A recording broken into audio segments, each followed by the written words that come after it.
Kristen progresif itu sudah pergerakan dari tahun 1990-an. Ya, tapi dia populer hari-hari ini dari Amerika sana. Kelompok ini mau progres dengan tujuan relevan supaya mencangkup orang lebih gampang, tapi kebablasan. Karena beberapa inti pandangan dari Kristen progresif, salah satunya adalah apa? Meragukan otoritas Alkitab sebagai firman Allah. Apa buktinya? Perhatikan obrolan Brian Siawarta dengan Pendeta Yeri Pati Nasarani. Dan saya harap Pendeta Yeri jangan terbawa dengan Brian. Tapi kalau sudah terbawa, Pendeta Yeri juga harus bertobat. Karena ini ajaran aliran sesat ini. Tunjukkan video berikut ini. Ini lagi ramai di TikTok. Mengerti dan melihat bahwa Alkitab pun sering bertabrakan, bahwa tidak semuanya itu menjadi satu patokan yang selalu dipakai Tuhan di setiap waktu. Dan artinya semua itu kita harus melihat buku itu sebagai buku yang mungkin diinspirasi oleh Tuhan, tapi ditulis oleh manusia dan tidak bisa menjadi patokan hitam putih kayak kunci surga itu bukan di dalam buku yang namanya Alkitab. Tapi semuanya bisa ditafsirkan secara progresif. Progresif artinya selalu diperbaharui. Jadi hari ini pun kita bisa mempertanyakan berlaku atau enggak, beneran seperti itu atau enggak. Ya, jadi Kristen progresif itu selalu pertanyakan Alkitab punya keaslian, keselamatan emang dalam Yesus saja. Perlu dipertanyakan. Terlalu banyak tanya, ya akhirnya ngawur. Bagaimana mungkin orang seperti saya atau Brian Siawarta punya hak mengomentari Alkitab? Lu pernah gak ya dalam perjalanan lu itu cara pikir lu yang progresif yang berbeda dengan lingkungan lu atau gereja lu waktu itu sampai lu ditentang, dicap atau bahkan dikeluarkan? Nah, progresif itu membuat gue jauh, nggak punya temen, dimusuhin di mana-mana, di ban di mana-mana, dibilang sesat, sampai gue pernah bangun tidur, Bray. Gue lagi sesat, guys. Assalamualaikum warahmatullahi wabarakatuh. Berjumpa lagi dengan Jadid AMC ya, channel yang mengedukasi dan menghibur. Kita ketahui bersama, Kristen progresif ini jadi topik utama di semua khotbah-khotbah gereja. Mereka mengatakan hati-hati. Mereka mencoba membentengi jemaat-jemaat mereka agar tidak dicuri. Bahkan ada beberapa gereja menganalogikan Pendeta Brian sebagai penyesat akhir zaman. Jadi dikatakan sudah sesuai dengan nubuatan, di akhir zaman akan muncul guru-guru palsu. Jadi Brian dikatakan guru palsu. Bahkan ada beberapa gereja, saya lihat khotbahnya, Brian Siawarta itu digambarkan seperti seorang pencuri yang akan mencuri domba di malam hari, di saat gembalanya tidak siaga. Itulah kenapa banyak gereja-gereja sekarang yang mengangkat tema ini agar mereka tidak kecolongan, agar jangan ada jemaatnya yang pindah mengikuti Pendeta Brian Siawarta. Dan kita tahu, ajaran Kristen progresif ini seperti api yang membakar ilalang. Kekristenan begitu pusing menghadapi badai perubahan ini. Dan ini mirip ya dengan waktu karismatik masuk, waktu gereja liberal masuk, ya seperti ini. Badainya begitu kencang. Dan saya nggak tahu akan seberapa besar Kristen progresif ini nantinya. Tapi saya lihat Kristen progresif akan menjadi salah satu denom terbesar yang ada di Indonesia. Mungkin bisa jadi saingan seperti karismatik. Tetapi tergantung siapa-siapa saja yang ada di dalam.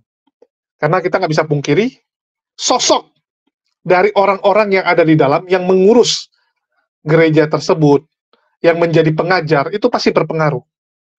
Kalau isinya cuma kelas-kelas kroco, ya mungkin susah. Karena dia nggak punya kapasitas untuk mengembalakan. Kalau gembalanya, itu kapasitasnya cuma bisa gembalakan 20 orang, 30 orang, ya berat gitu. Kalau kita bilang kayak Muriwali, ya kelas-kelas Deki Ngadas, ya itu paling berapa orang gitu kan. Tapi saya yakin dengan anak-anak muda yang ada di Kristen progresif, ini perkembangannya akan kencang ini. Terus teman-teman muslim pasti nanya, loh ngapain kita bahas bang?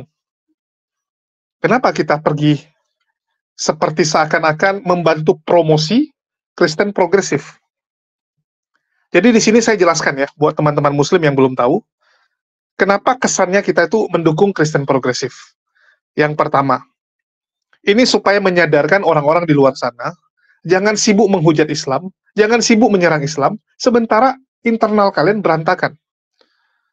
Ini sebagai peringatan buat mereka, buat para Polikardus, daripada kalian ngerecokin Islam, mending kalian beresin tuh, internal kalian yang masih carut-marut. Kemarin terhitung lawan Oneness, sampai hari ini belum selesai. Lawan Unitarian, belum selesai. Lawan Triteos, belum selesai. Ini muncul lagi. Kalau ini bukan masalah berapa banyak Tuhannya, tetapi Yesus bukan satu-satunya jalan keselamatan. Ini beda lagi. Ini lebih mirip dengan Unitarian dan mirip dengan pengajaran yang disampaikan Erastus Sabdono ya, bahwa Yesus bukanlah sang sumber itu. Yesus hanya salah satu yang menerima sumber. Jadi sang sumber memberikan kesempatan, memberikan tugas kepada Yesus untuk menjadi sumber, begitu juga dengan nabi-nabi yang lain. Nah, ini agak mirip dengan Islam, bahwa para nabi adalah jalan keselamatan. Mengikuti nabi, itu artinya kita akan menuju kepada Allah. Nabi adalah jalannya. Itu agak mirip. Kan begitu. Itulah yang menjadi alasan kedua, kenapa saya cukup antusias untuk menyampaikan dan mempromosikan Kristen progresif. Karena saya lihat ini satu langkah menuju hidayah. Orang-orang Kristen progresif itu sudah mulai menggunakan akal. Kenapa saya bilang menggunakan akal? Kalian dengar sendiri pernyataannya. Kalau Habib Ja'far tidak masuk surga, dia akan ikut Habib Ja'far. Dan dia akan komplain kepada Tuhannya. Bagaimana mungkin orang sebaik Habib Ja'far, artinya orang muslim yang baik, itu tidak masuk surga? Nggak masuk di akal. Menurut mereka. Artinya apa? Akal mereka sudah dipakai. Mereka mengakui cara masuk surga bukan hanya melalui Yesus. Masih ada cara lain. Artinya apa? Mengikuti Nabi Muhammad SAW itu juga termasuk. Termasuk cara masuk surga. Artinya apa? Untuk hal ini kita sudah sepakat. Untuk hal ini kita sudah setuju. Tidak akan ada bentrokan. Jadi kalau Kristen progresif ketemu sama Islam, saya rasa tidak akan ada bentrokan. Akan lebih kecil kemungkinan kita untuk ribut dengan mereka. Karena apa? Masing-masing urus masing-masing. Mereka akui jalan mereka, dan mereka hargai jalan kita urusin jalan kita masuk surga. Tinggal bagaimana kita menyampaikan kepada mereka, jangan lagi dong gunakan jalan lama, kan begitu. Ini ibaratnya, kalau kita sama progresif, ini sudut pandang Islam ya. Dalam sudut pandang Islam, kita melihat bahwa orang ini adalah orang jadul, yang masih gunakan jalan lama, sementara sekarang sudah ada jalan baru, yang lebih besar, dan lebih cepat. Tapi karena orang ini nggak mau mencoba, orang ini masih jadul gitu. Mereka bilang, udahlah saya pakai jalan ini aja. Saya biasa pakai jalan ini kok nyampe juga. Padahal kita udah sampaikan, ada jalan baru. Ada jalan baru yang lebih gampang, lebih bagus, lebih cepat. Nah, ini bagaimana kita mengajak mereka. Bagaimana kita supaya mereka mau mencoba jalan baru, nanti mereka pasti akan pindah. Itu enaknya Kristen progresif dari kacamata kita.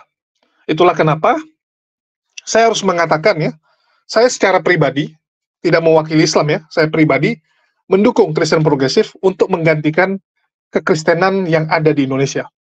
Karena Kristen progresif menggunakan akal. Dan mereka mengakui, Bible itu hanya tulisan tangan manusia, dan banyak sekali kontradiksi. Itu seperti yang selama ini kita sampaikan kan. Kita selalu mengatakan kepada mereka, coba lihat, Bible penuh dengan kontradiksi. Nah, jadi itulah alasan kita menyampaikan tentang hal ini ya.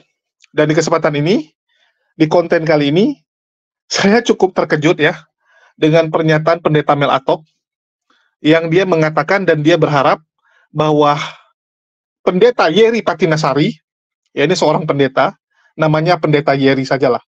Patinasarani ini adalah marga, salah satu marga dari Maluku, Ambon, dan pendeta Yeri ini adalah seorang pendeta benar ya, pendeta tetap, dan melayani di gereja El Shaddai. Nama gereja dia Gereja El Shaddai, sampai sekarang masih aktif melayani. Kalau Brian, itu pendeta online, dan pendeta kalau diundang. Kalau Yeri, dia ada pendeta tempat dia tetap, tempat pelayanan dia yang tetap. Dan di sini, Mel Atok ya, Mel Atok berharap pendeta Yeri Patinasari jangan terpengaruh dengan ajaran sesat ini. Jangan terpengaruh. Padahal ternyata, Yeri Patinasari termasuk salah satu pendeta dari Kristen progresif, dan dia ikut dengan perjuangan dari Brian untuk memperkenalkan Kristen progresif. Kasihan ya dengan Mel Atok, kasihan. Tapi kita dengarkan dulu jeritan hati Mel Atok ya. Kristen progresif itu sudah pergerakan dari tahun 1990-an. Ya, tapi dia populer hari-hari ini. Dari Amerika sana. Kelompok ini mau progres dengan tujuan relevan supaya mencangkuk orang lebih gampang. Tapi kebablasan. Karena beberapa inti pandangan dari Kristen progresif, salah satunya adalah apa? Meragukan otoritas Alkitab sebagai firman Allah. Apa buktinya? Perhatikan obrolan Brian Siawarta dengan Pendeta Yeri Pati Nasarani. Dan saya harap Pendeta Yeri jangan terbawa dengan Brian. Tapi kalau sudah terbawa, Pendeta Yeri juga harus bertobat. Karena ini ajaran aliran sesat ini. Tunjukkan video berikut ini. Ini lagi ramai di TikTok. Dan melihat bahwa Alkitab pun sering bertabrakan, bahwa tidak semuanya itu menjadi satu patokan yang selalu dipakai Tuhan di setiap waktu. Dan artinya semua itu kita harus melihat buku itu sebagai buku yang mungkin diinspirasi oleh Tuhan, tapi ditulis oleh manusia dan tidak bisa menjadi patokan hitam putih kayak kunci surga itu bukan di dalam buku yang namanya Alkitab. Tapi semuanya bisa ditafsirkan secara progresif. Progresif artinya selalu diperbaharui. Jadi hari ini pun kita bisa mempertanyakan berlaku atau enggak, beneran seperti itu atau enggak. Ya, jadi Kristen progresif itu selalu pertanyakan Alkitab punya keaslian, keselamatan emang dalam Yesus saja. Perlu dipertanyakan. Terlalu banyak tanya, ya akhirnya ngawur. Bagaimana mungkin orang seperti saya atau Brian Siawarta punya hak mengomentari Alkitab? Seolah-olah Alkitab ini kurang dan lain sebagainya. Wah, ini mengerikan, ya mengerikan sekali. Tuhan bilang sama Yohanes, jangan coba-coba tambahi atau kurangi kitab suci. Ya, di dalam Wahyu 22 ayatnya yang ke-18. Wahyu 22 ayat 18. Tunjukkan dulu, mungkin saya salah. Aku bersaksi kepada setiap orang yang mendengar perkataan-perkataan nubuat dari kitab ini.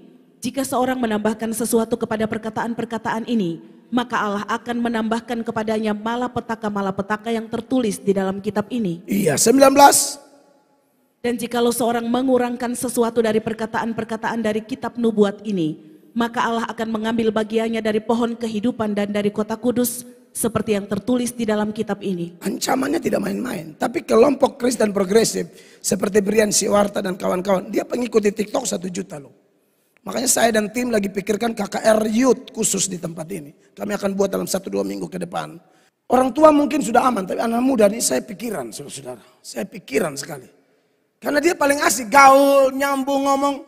Dia video sana omong ayat.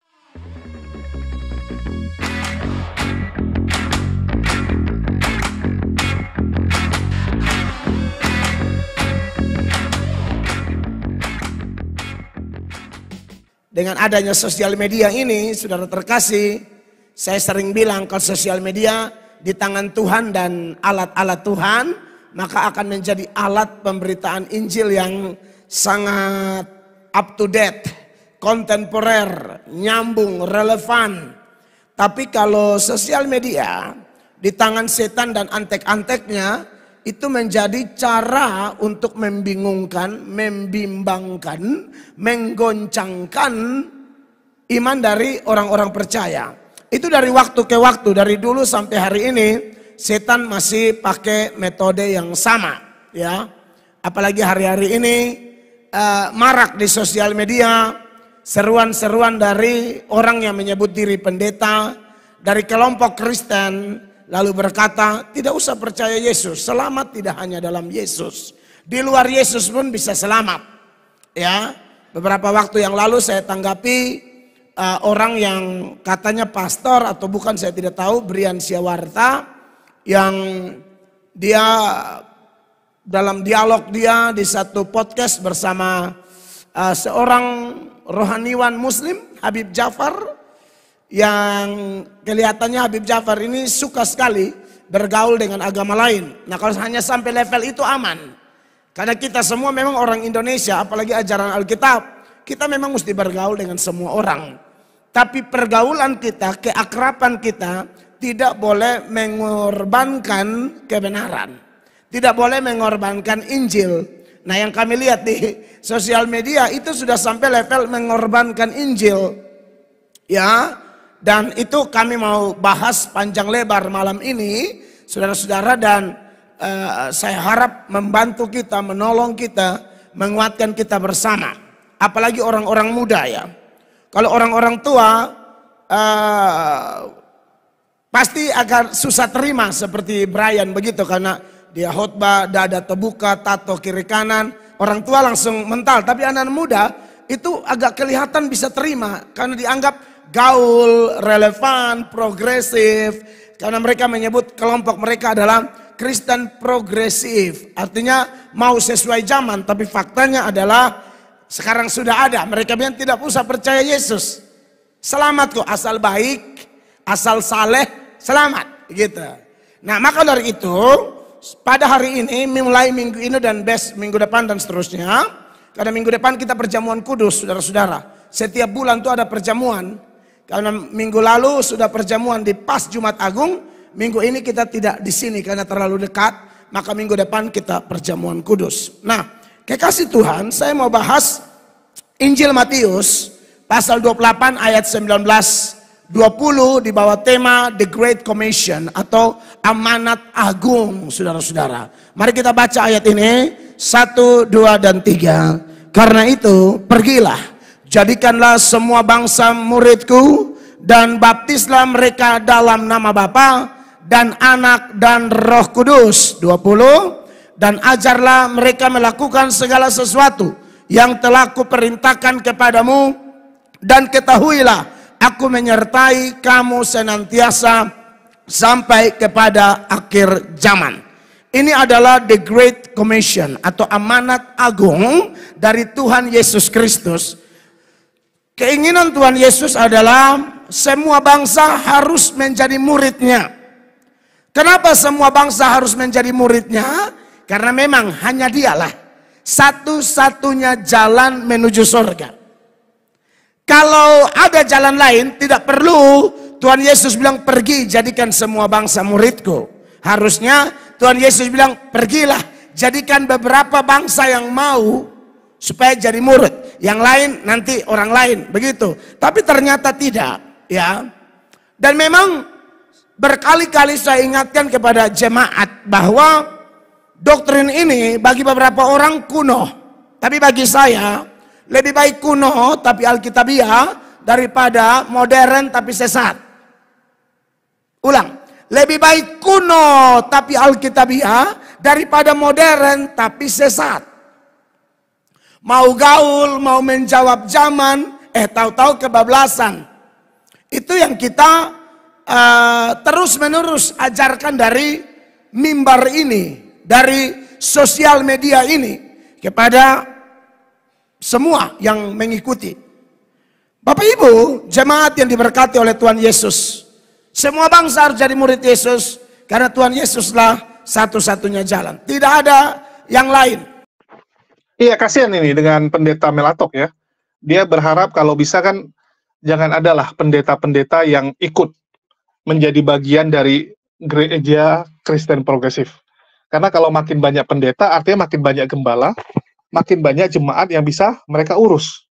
Kan begitu. Tetapi sayang ya, saya lihat satu persatu sudah mulai nih. Sudah mulai banyak pendeta-pendeta yang ikut Kristen progresif. Ada Denny. Denny itu salah satu pendeta muda yang luar biasa, talentanya luar biasa, bakatnya luar biasa, dan belum lagi ada beberapa nama yang saya nggak gitu kenal ya. Tetapi kalau pendeta Yeri ini saya searching, saya cari tahu, dan ternyata memang dia cukup terkenal. Dia sering khotbah di gereja-gereja lain juga. Kalau kalian tidak percaya silakan search di Google ya, kalian cari tahu sendiri siapa pendeta Yeri Patinasari ini. Jadi pendeta Yeri ini ikut merintis Kristen progresif di Indonesia. Dan saya lihat pertumbuhannya ini sudah sangat cepat.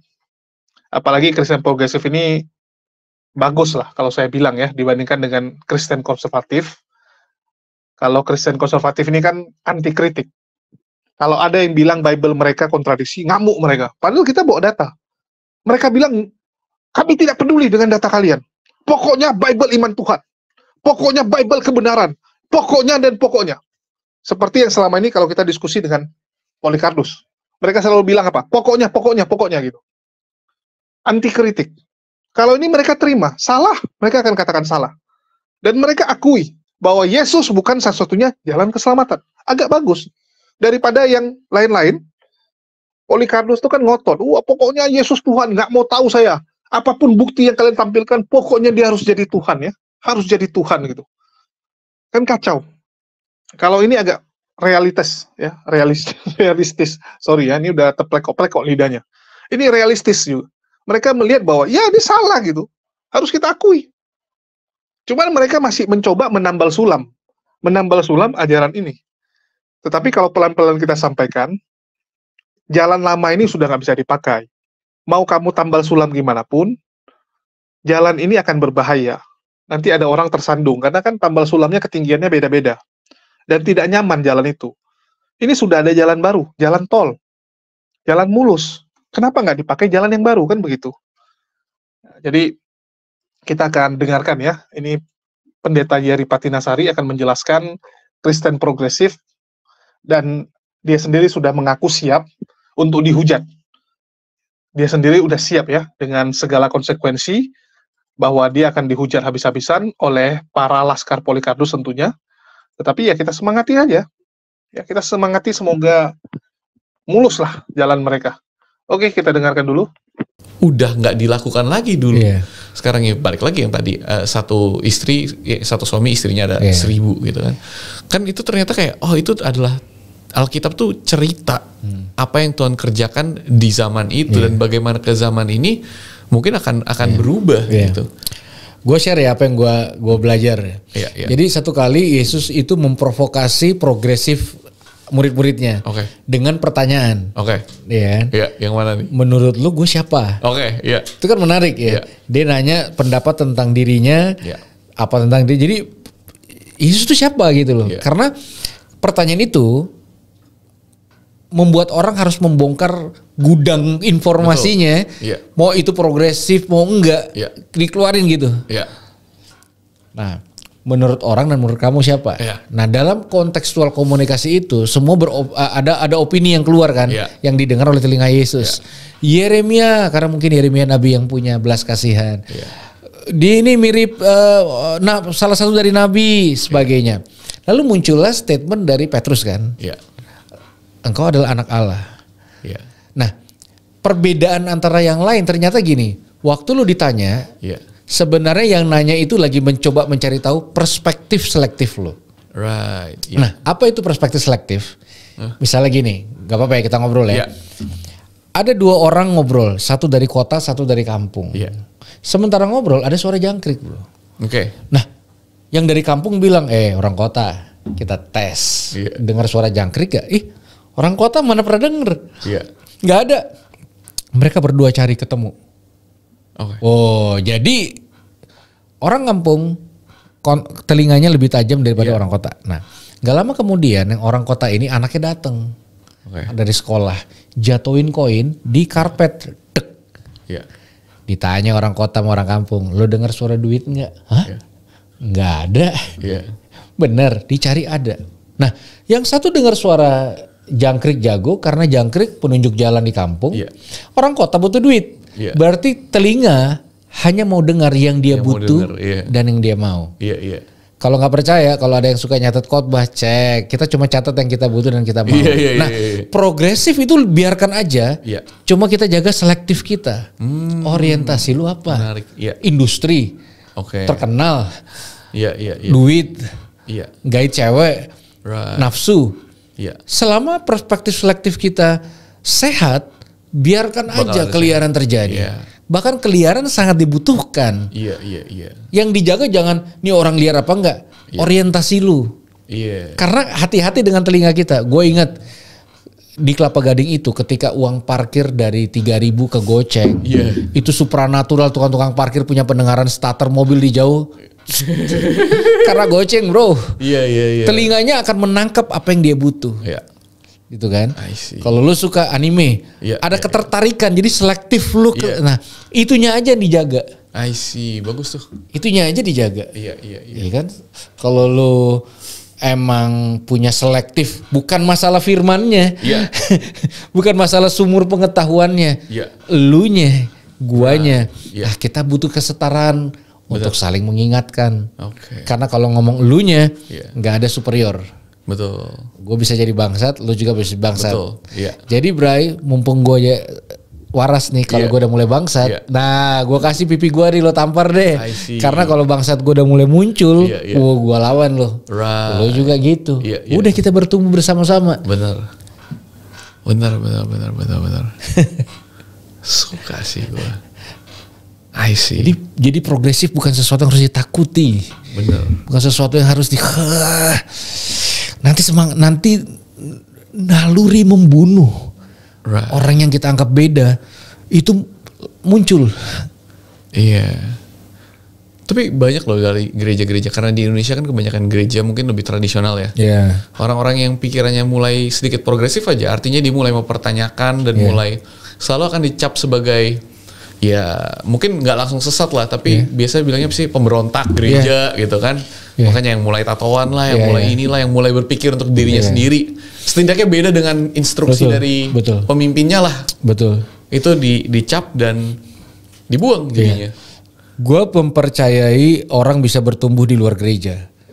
Karena pertumbuhan source-nya dari Tuhan. Iya. Instrumennya gereja. Betul. Makanya gereja suka buat seminar pertumbuhan kan. Padahal itu kan porsinya Tuhan. Betul. Kenapa porsinya Tuhan dibuat seminarnya gitu kan. Orang pertumbuhan dari Tuhan itu kan kontekstual Alkitabnya. Betul. Gitu. Sehingga orang-orang tetap bisa merasakan sebuah kemungkinan bertumbuh. Sekalipun dia mungkin belum bisa ke gereja. Pak, gue punya statement gini. Tetap datang ke Yesus sekalipun lu belum bisa datang ke gereja. It's okay. Iya, benar. Nggak apa-apa juga gitu loh. Itu masalah progresif kan. Iya. Right. Masalahnya mungkin ya, cara pikir progresif ini itu bertentangan dengan kendali dan kekuasaan. Maksudnya di mana ada orang yang udah mulai berpikir lebih progresif, mentafsirkan ulang, maka ya kalau di sini kita ngomongnya adalah organisasi yang namanya gereja itu akan kehilangan kuasanya dan kemampuannya untuk mengatur dan mengendalikan. Betul. Makanya gini, kita patokan Yesus deh ya. Iya. Kalau menurut gua Yesus itu dia lebih memilih percaya dibanding kontrol. Iya. Iya. Itu yang sulit diterima tuh. Right. Karena buat banyak orang kontrol lebih penting dari percaya. Makanya harus memastikan semua berjalan seragam. Semua berjalan, harus ada tokoh sentral, baru pertumbuhan bisa terjadi. Iya. Gitu. Makanya tetap harus ada pastoral message, harus ada satu visi. Nah, gue khawatir ada banyak orang yang merasakan sesuatu mungkin yang di luar visi gereja. Dan memandang sesuatu yang pemandangannya mungkin jauh progresif dibanding pastoral message gembalanya. Right. Lalu dia takut karena siap-siap dirajam aja dan dianggap liar. Akhirnya apa? Dikuburlah itu. Right. Ketemulah safe space, dibangkitin lagi. Right. Ternyata nggak mengerikan banget sesuatu yang rasa. Dia kita jujuran aja yang nonton rasa nggak ada sesuatu yang kadang-kadang beda yang kita bisa rasakan. Lu pernah rasa ini nggak? Kadang ada khotbah di dalam khotbah. Apa tuh? Jadi orang lagi ngomong, tapi lu progresif, lu berpetualang ke paradigma yang lain, lu berpetualang ke tempatnya, visualisasinya, iya kan? Iya pernah. Iya, terus dapat sesuatu sendiri. Dapat sesuatu sendiri. Yang belum tentu ngomongin di khotbah itu. Iya. Terus bisa sim sendiri. Iya juga ya. Iya. Refleks. Terus lo liat kanan kiri lo enggak, yang lain enggak, lo apaan sih? Iya, orang gak ada yang dapat, gue doang yang dapat. Ya udah deh, iya juga ya gue kubur, yuk jangan. Iya. Malah momen-momen itu buat gue yang kayak gue bisa inget gitu. Momen spiritual. Iya. I see. Lo pernah gak ya dalam perjalanan lo itu cara pikir lo yang progresif yang berbeda dengan lingkungan lo atau gereja lo waktu itu sampai lo ditentang, dicap atau bahkan dikeluarkan kayak membangkang gereja? Pernah. Jadi gue udah lewatin puji Tuhan berbagai fase gitu loh. dari penolakan disiplin, travel warning yang bergaul sama Yeri itu masalah sampai bukan dikeluarin. Jadi gue mengembalikan bola gitu loh. Oke. Jadi gue adalah seorang gembala yang meyakini bahwa gereja juga tempat buat orang-orang rusak. Ini tahun berapa nih? Ini tahun 2012. Sebelum gue married. Jadi gue punya prinsip adalah gereja yang tidak ada orang rusak di dalamnya adalah gereja yang rusak. Oke, yes. Gitu kan. Jadi lu gembala waktu itu ya? Gue gembalanya. Gokil, umur berapa kan? Gue belum nikah, masih 20 menjelang 30. Gokil, oke, terus? Masih mati buat Yesus lah. Iya kan. Nah akhirnya disuruh milih, lu mau ngurus orang-orang narkoba segala macam apa pastoral? Disuruh milih karena ada dua kepentingan. Gue bilang kepentingannya gue ilangin irisannya. Apa sih? Duit gue keluar sendiri untuk orang-orang ini. Kalau mereka sakit, dokternya apanya nggak pakai uang dari jemaat. Makan mereka, rumah sakit mereka itu gue pribadi sebagai gembala gue nggak ambil uang dari bendahara. Tapi lo harus milih gereja versi sinode apa gereja versi progresif otak gue. Ya gue milih yang di otak gue lah. Lu dikasih ultimatum. Gitu. Lu nggak bisa jalan dua-duanya. Lu milih. Gue milih kiri, gue balikin lagi. Ya udah. Berarti ya udah. Lu nggak bisa. Lu bukan lagi part dari kita. Gue bilang gue jemaat aja deh, boleh nggak? Ya lu bukan jemaat, karena jemaat ada kategorinya. Nah progresif itu membuat gue jauh nggak punya temen, dimusuhin di mana-mana, di ban di mana-mana, dibilang sesat, sampai gue pernah bangun tidur, Bray. Gue lagi sesat gak ya? Gue lagi sesat gak ya? Karena lu nentang gereja. Gue nentang ada beberapa hal yang gue pertanyakan. Dan kalau nggak ada jawabannya, apa yang ada dalam hati gue direct gitu loh. Mengenai komitmen, mengenai pelayanan, mengenai perpuluhan, mengenai gue definisi ulang dan gue dapat versi progresif gue secara itu. Dan gue menjalaninya dan gue tidak izinkan orang intervensi. Gue tidak izinkan. Gue tidak izinkan orang jadi mentor gue. Itu salah satu progresif gue. Gue nggak izinkan orang jadi coach gue. Gue tidak izinkan orang jadi matahari dalam hidup gue, karena gue harus jadi matahari buat hidup gue sendiri. Gue mentok, ya gue belajar. Gue salah, ya gue belajar. Dibanding gue diarahkan terus salah, keki gue udah diarahin salah lagi. Jadi ibaratnya gini, kalau anak gue rusak, mending gue rusak pakai tangan gue sendiri dibanding organisasi merusak anak gue. Dan gue enjoy sejak gue keluar sampai hari ini. Gue enjoy dengan progresif gue yang terserah lo nengok kiri dibilang sesat, terus bilang wah gue diberkati sama lu banget. Ya udah gue tinggal terserah, gue lagi mau nengok kiri gue nengok kiri, nengok kanan gue nengok kanan gitu. Yang penting perspektif selektif kita jaga. Keren. Kalau di sini gue udah duit nih, duit nih, jelas gue udah offside. Jadi tahu batasan-batasannya. Batasannya bukan dari paradigmanya, tapi dari orientasi, mindset, motivasi. Karena Daud juga bisa jadi punya otak mafia kan. Benar. Berarti gue juga bisa jadi orang Kristen progresif yang otak gue mafia. Betul. Gue ngakalin ini, gue taklukan gereja ini, gue rebut di sana, gue bikin ini semua. Wow. Itu. Bener sih. Lalu OG perjalanan progresifnya udah 10 tahun lalu ya. Gue sih dari awal juga ada, tapi setahun terakhir ini bener-bener membuat gue mempertanyakan banyak hal dari cara pikir, cara pandang gue. Tapi bener sih yang gue bilang, gue inget banget tapi yang tadi tuh yang lo bilang, lo ngomong ke gue tuh di awal-awal perjalanan gue juga, yang lo bilang jangan biarin orang untuk ngedirect lu gitu. Lo harus ngambil tanggung jawab sendiri, keputusan sendiri untuk perjalanan ini lo sama Tuhan, dan orang boleh ngasih lu input, bisa jadi support system lu di kiri kanan gitu kan, tapi bukan di depan gitu. Bener. Gila. Dan enjoy sih. Gue yakin lu juga banget. Inilah baru bertuhan kayak gini nih gitu loh. Kayak ada kebebasan untuk mengeksplorasi. Dan mencoba mengerti diri sendiri. Dengan yang itu bilang, kalau salah sendiri. Lu gak bisa nyalain siapapun. Tapi ya lu kepentok sendiri, lu belajar sendiri, lu ngerti sendiri, dan membuat gue tuh kayak mendekatkan hubungan gue sama Tuhan, karena ya itu dia, pertama kali nggak butuh perantara, nggak kayak gue sama Tuhan. Yang penting jaga hati. Orientasi. Gue yakin Tuhan mampu mendirect kita, memarahi kita gitu, tanpa intervensi. Benar. Gue jaga hati gue supaya jangan sampai gue ragu Tuhan nggak mampu negur lu, sehingga gue harus gantiin Tuhan gitu. Bener sih. Udah jalan kita. Benar. Gue sih berharap semua teman-teman dimanapun juga, apapun kalian punya itu, ini kan intinya safe space tuh seperti itu. Banyak Bray yang nonton safe space merasa keresahannya terwakili gitu loh.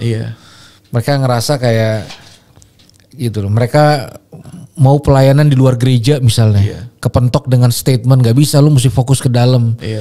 lu nggak akan produktif. Sedangkan hati belas kasihan mereka kemana-mana gitu. Banyak banget orang yang terkungkung di dalam sebuah organisasi, sehingga akhirnya hati Tuhan yang paling dirugikan gitu.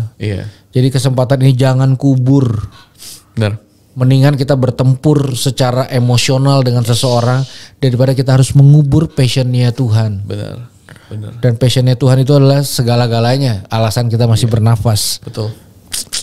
Ya, saya kasihan ya, bahwa ternyata Pendeta Yeri sudah memang di Kristen Progresif, dan saya berharap dengan adanya konflik-konflik yang terjadi di intern mereka, bagaimana gereja-gereja pendeta-pendeta membidatkan mereka, ini membuka mata mereka bahwa nggak bisa lagi loh jalan ini kamu perbaiki.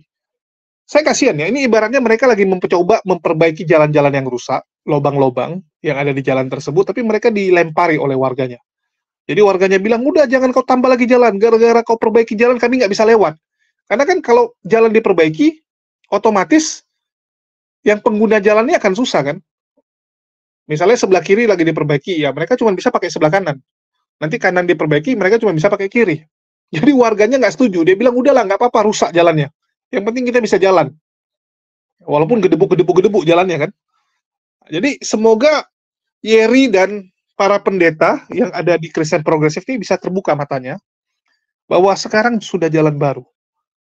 Bahwa sekarang jalannya adalah jalan keselamatan melalui Nabi Muhammad SAW.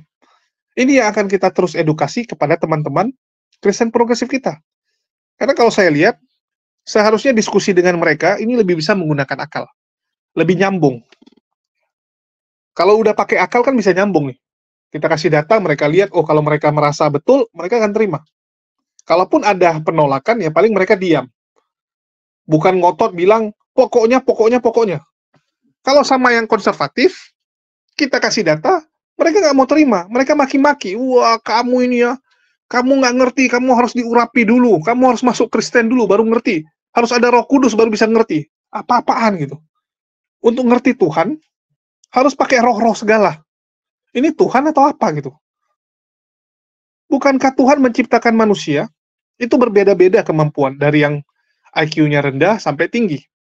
Dan dia menjelaskan dirinya, sebegitu gampang untuk dimengerti, karena memang dia tahu kan, nggak mungkin Tuhan itu hanya bisa dimengerti oleh orang pintar. Nggak adil dong. Bukankah orang bodoh dia yang ciptakan? Tentu saja Tuhan akan bisa menjelaskan siapa dirinya dengan cara yang bisa diterima oleh orang yang bodoh, yang IQ-nya rendah maksud saya ya. IQ-nya rendah sampai IQ-nya tinggi. Pasti dia bisa jelaskan melalui perantara para nabi. Kalau ada Tuhan yang tidak bisa menjelaskan siapa dirinya, ini bukan Tuhan. Ini Tuhan buatan. Ini Tuhan yang diada-adakan oleh orang. Tuhan pasti bisa dimengerti oleh ciptaannya. Sesimpel itu. Saya tanya, kayak kita lah, kita buat robot. Kan nggak mungkin robot itu nggak tahu siapa penciptanya. Nggak mungkin. Pasti akan tahu. Kenapa? Karena kita yang pegang codingnya. Yang pegang kuncinya kita gitu. Jadi sesimpel itu, dan saya berharap ya, teman-teman Kristen Progresif akan menjadi teman diskusi yang baik. Dan setelah kita sampaikan, semoga mereka akan mendapatkan hidayah. Mereka akan menjemput ya, berpindah, jangan lagi menggunakan jalan lama yang sudah penuh dengan tambal sulam, tetapi gunakanlah jalan yang baru ini, supaya lebih cepat sampai tujuan, supaya selamat sampai tujuan. Kalau pakai jalan yang lama banyak lubang, salah-salah terguling, salah-salah tabrakan, salah-salah hancur kalian. Oke, itu sih yang mau saya lakukan. Ya, terima kasih atas dukungan teman-teman ya. Dan bagi teman-teman yang merasa channel ini mengedukasi dan menghibur dan punya nilai, serta ingin mendukung channel ini untuk terus bisa hadir ya, boleh dong kalian sedikit menyisihkan infak untuk perjuangan yang kami lakukan. Adapun ya, infak tersebut diperuntukkan untuk membiayai dan membantu, ya, membiayai kasus hukum yang sedang kami jalani. Loh kok bisa ada kasus hukum? Ya, bagi teman-teman yang mungkin baru hadir, saya ingin sampaikan bahwa ini channel cadangan saya sebenarnya. Channel utama saya adalah HMC, itu disita oleh pihak polisi, ya, sedang disita. sudah cukup lama, sudah mau setahun malah. Ya, di mana tahun lalu itu kami difitnah oleh para Polycardus yang ingin kami berhenti membuat konten-konten yang membongkar tipu daya mereka, membongkar fitnah dan hujatan mereka kepada Islam. Jadi segala cara mereka lakukan untuk mencelakai saya, agar saya bisa berhenti, agar saya bisa masuk penjara. Mereka bahkan mengarang cerita ya, membuat cerita bahwa sayalah yang menciptakan pendeta HTD.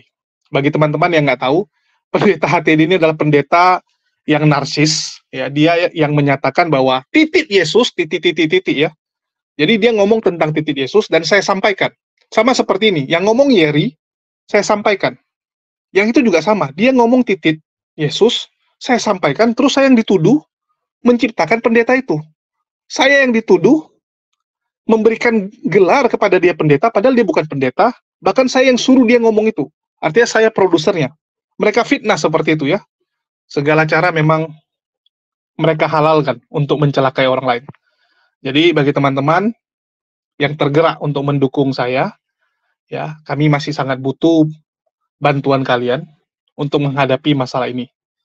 Dan kami belum tahu sampai kapan ini akan selesai, karena sudah 1 tahun belum selesai-selesai, saya juga bingung ya. Untuk itu bagi teman-teman yang tergerak untuk membantu kami, dapat disalurkan ke nomor rekening yang tertulis di bawah ini. Berapapun bantuan dari kalian akan sangat berarti bagi kami. Oke, itu aja sih yang bisa saya sampaikan. Dan sekali lagi ya, saya mengucapkan banyak terima kasih buat teman-teman yang selama ini sudah mendukung saya. Dan semoga kita bisa terus mengudara untuk membongkar dan melawan fitnahan-fitnahan para Polycardus. Sekian dari saya, makasih buat semuanya. Di akhir kata saya ucapkan, wassalamualaikum warahmatullahi wabarakatuh. Sampai jumpa di video-video kita berikutnya.